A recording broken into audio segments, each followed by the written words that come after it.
श्रोताओं के लिए क्या मैसेज देने के सबसे ज़्यादा आप जोर देती हैं? जैसा कि मुझे 19-20 वर्ष हो गए कथा करते जी, हुए, बिल्कुल। तो हर बार और हर दिन एक नए चैलेंजेस होते हैं। जी, और हम लोग हर तरह के स्थानों पर कथाएं करते हैं, बहुत बड़ी कथाएं भी, और एक सामान्य, एक छोटे से छोटे व्यक्तियों के यहाँ भी कथा करते हैं। जी, बिल्कुल।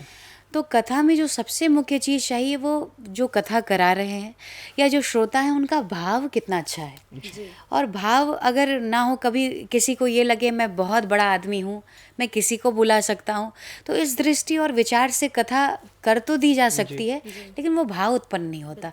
और एक अच्छा यदि श्रोता आगे बैठा है, तो निश्चित रूप से कथाएं बहुत अच्छी कही जा सकती हैं, कोई सुनने वाला। क्योंकि आजकल कथाओं में बहुत देखा गया, लोग सेल्फी में ही परेशान रहते हैं। लोग कथा तो सुन रहे, और मुझे तो सबसे बड़ा आश्चर्य ये लगता है, भगवान के मंदिर में भगवान के साथ सेल्फी ले रहे हैं 24 घंटे। और तो मुझे थोड़ा, मैं जबकि इसका, भगवान तो हमारे अंदर है। भगवान भीतर है, मुझे इसका कोई दुख नहीं है, लेकिन मैं ये कहती हूँ कि आप 1 घंटे गए हैं, तो उसमें 15-20 मिनट या 5 मिनट तो भक्ति से ईश्वर को देखो ना। पूरे टाइम मुझे लगता है कि वो सेल्फी के चक्कर में और वो लाइव होने के चक्कर सोशल मीडिया में सोशल पोस्ट करना ज़रूरी हो गया है ना देवी जी ट्रेंड ही को। इतना ज़्यादा करता है। और पोस्ट के चक्कर में जो हमारी भक्ति भावना है, वो मुझे लगता है कि थोड़ा दूर होते जा रहे हैं लोग लेकिन इससे। आप भी देखिए 24 घंटे एक तरह से हम कह सकते हैं, दिन में आप कथा जब करते हैं तो पूरा दिन ही आपका कैमरे के आगे निकल जाता है। बिल्कुल। तो आपको कितना अच्छा लगता है फोटो वगैरह? मैं सब सच चीज़ें? बताती हूँ कि मैं जब कथाओं में होती हूँ, तो मतलब मैं कभी सोचती भी नहीं हूँ कि मुझे ज़्यादा कैमरे में ज़्यादा अच्छा देना है या कुछ। मैं सामने कैसी हूँ, और जी। मेरे श्रोता कितना अच्छा वो सनातन धर्म से जुड़ सके, एक अच्छी दिशा की ओर बढ़ सके, मेरा पूरा फोकस और भाव यही रहता है। जी। आप विदेशों में भी कथा करने जी। जाती हैं, तो वहाँ पे आपका एक्सपीरियंस कैसा रहा? क्योंकि बिल्कुल अपने देश से जब हम कहीं और जाते हैं ना, तो नए नए चेहरे होते हैं, नए नए लोग, सब पूरा वातावरण ना हमारा चेंज रहता है। जी। तो वहाँ पे किस तरह की ऊर्जा आपको मिली? मैं विदेश में 2-3-4 बार जा चुकी हूँ, और प्रत्येक वर्ष मुझे आमंत्रित भी किया जाता है। तो मेरे जाने के पीछे भी बहुत कहानी थी, जी। कहानी है मतलब।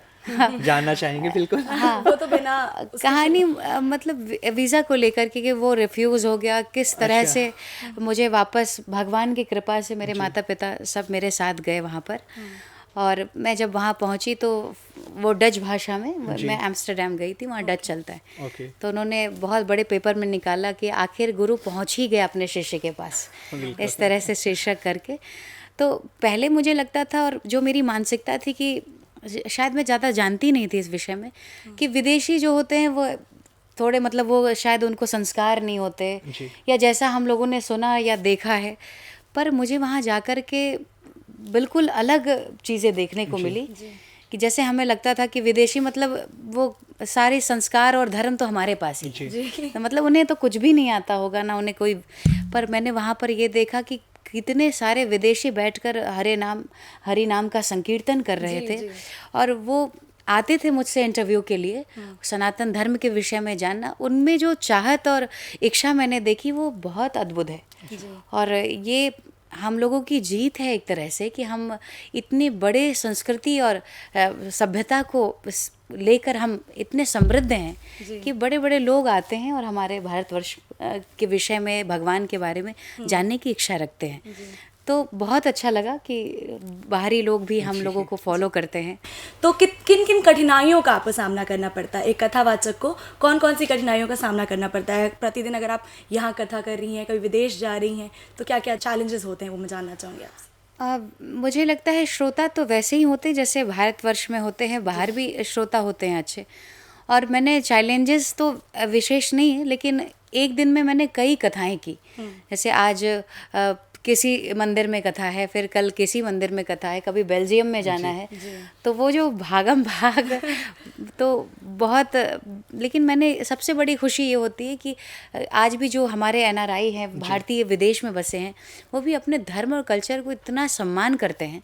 तो मैं अक्सर भारतवर्ष के लोगों को बताती हूँ कि मतलब आज भी वहाँ रह कर के अपनी सभ्यता को जिंदा रखना तो बहुत अच्छा लगता है, आनंद आता है। जी बिल्कुल। आमतौर पर ना एक चीज़ और मेरे जहन में आ रही है ऋचा जी, हम देखते हैं जब लोग परेशान होते हैं ना, व्यक्ति अंदर से जब परेशान होता है, तो वो भगवान के सामने जाता है, अपने मन की बात उनसे करता है।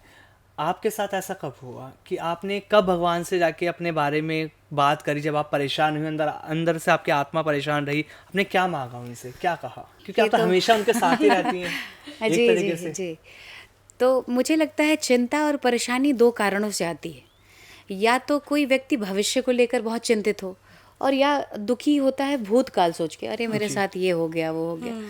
और अगर हम प्रेजेंट में रहना शुरू कर दें जी तो हमें ना चिंता होगी ना दुख होगा। बिल्कुल। तो मेरे आसपास रहने वाले लोग, जब मैं अकेली भी रहती हूँ, ज़्यादा मैं अकेले ही रहना हाँ पसंद जी। करती हूँ, तो लोग पूछते हैं आप अकेली इतनी खुश कैसे रहती जी। हैं, क्या सीक्रेट है? तो यही है कि मैं प्रेजेंट में रहती हूँ, वर्तमान में रहती हूँ। मैं ना तो भविष्य को लेकर बहुत चिंतित हूँ, मेरे ज़िंदगी में क्या होगा या जो बीत गया, ये कष्ट आया था, मैं ये सब नहीं सोचती। और मैं अपने जितने भी आपके भी श्रोता यहाँ से हम लोगों को श्रवण कर रहे हैं, तो मैं उनसे भी कहूँगी कि वो भविष्य को लेकर और भूतकाल को लेकर ज़्यादा चिंतित ना हो, प्रेजेंट में जीना शुरू करें। आज हम अच्छा करें तो हमारा भूत भविष्य सब अच्छा हो तो जाए। वर्तमान को अच्छा करना ज़रूरी वर्तमान है। को, प्रेजेंट।